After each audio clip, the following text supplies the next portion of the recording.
Who were the kings that Joshua defeated during his campaign in Canaan?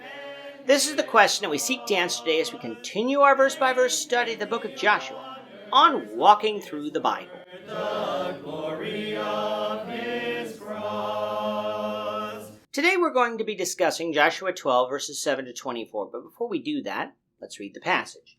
If you have a Bible with you, turn to Joshua 12, verse 7, but if you don't have a Bible, don't worry, just follow along with us on the screen. The version that we'll be reading from is the New King James Version. So Joshua 12, beginning at verse 7. And these are the kings of the country which Joshua and the children of Israel conquered on this side of the Jordan, on the west from Baal-Gad in the valley of Lebanon, as far as Mount Halak and the ascent to Seir, which Joshua gave to the tribes of Israel as a possession according to their divisions, in the mountain country, in the lowlands, in the Jordan plain, in the slopes, in the wilderness, and in the south, the Hittites, the Amorites, the Canaanites, the Perizzites, the Hivites, and the Jebusites. The king of Jericho, 1. The king of Ai, which is beside Bethel, 1. The king of Jerusalem, 1. The king of Hebron, 1. The king of Jarmuth, 1. The king of Lachish, 1. The king of Eglon, 1. The king of Gezer, 1. The king of Deber, 1. The king of Geder, 1. The king of Hormah, 1. The king of Arad, 1. The king of Libnah, 1. The king of Adullam, 1. The king of Makkedah, 1. The king of Bethel, 1. The king of Tappuah, 1. The king of Hepher, 1. The king of Aphak, 1. The king of Lasharon, 1. The king of Madon, 1. The king of Hatzor, 1. The king of Shimron, Meron, 1. The king of Akasaph, 1. The king of Tanakh, 1. The king of Megiddo, 1. The king of Kadesh, 1. The king of Jokneam in Carmel, 1. The king of Dor in the heights of Dor, 1. The king of the people of Gilgal, 1. The king of Tirzah, 1. All the kings, 31. In our last lesson, we discussed the retelling of the battles that Israel had won east of the Jordan while under Moses' command before entering Canaan. We noted that the reason for the retelling of these battles here in Joshua is so that we would understand why 2.5 tribes received land over there. Coming out of verse 7, we see the kings that were conquered by Joshua on the west side of the Jordan River. One thing you'll notice is that there were many more of them. Sihon and Og controlled land all the way from the Arnon River in the south to Mount Hermon in the north. If I did my measurements right, that would give a straight line distance of 135 kilometers or 85 miles from north to south, a tremendous amount of land for 2 kings to hold. That begs the question, if these 2 kings controlled so much land, how are the peoples west of the Jordan, whose kingdoms were much more divided, able to keep those 2 kings from attacking and taking them over? I believe the answer lies with what we read in chapters 10 and 11.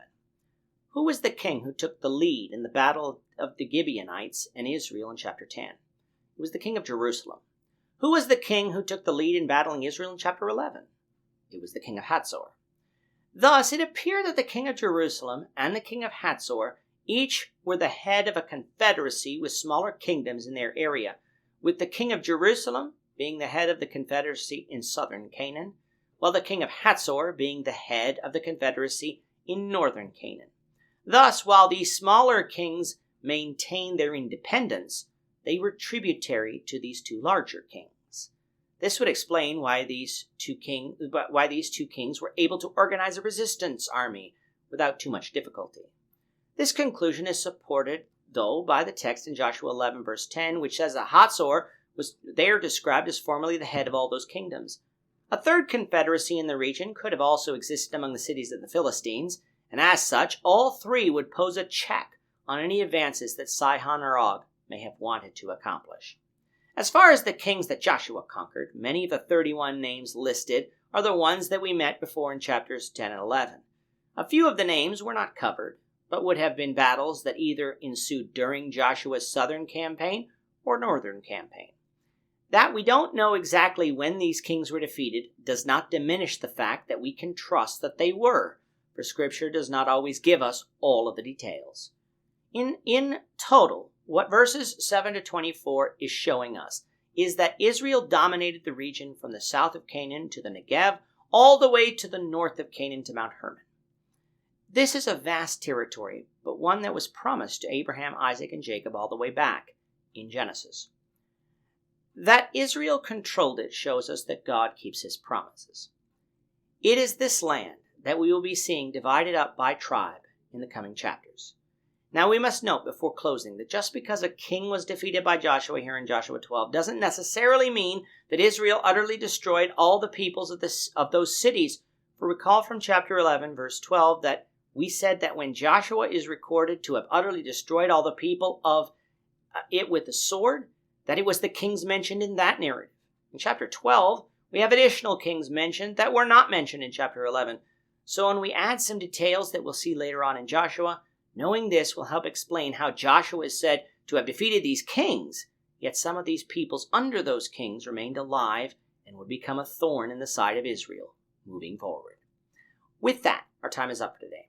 But Lord willing, we hope you'll join us for tomorrow's discussion of Joshua chapter 13, verses 1 to 14. As we continue our walk through the Bible, one verse at a time. Thank you for watching today's episode.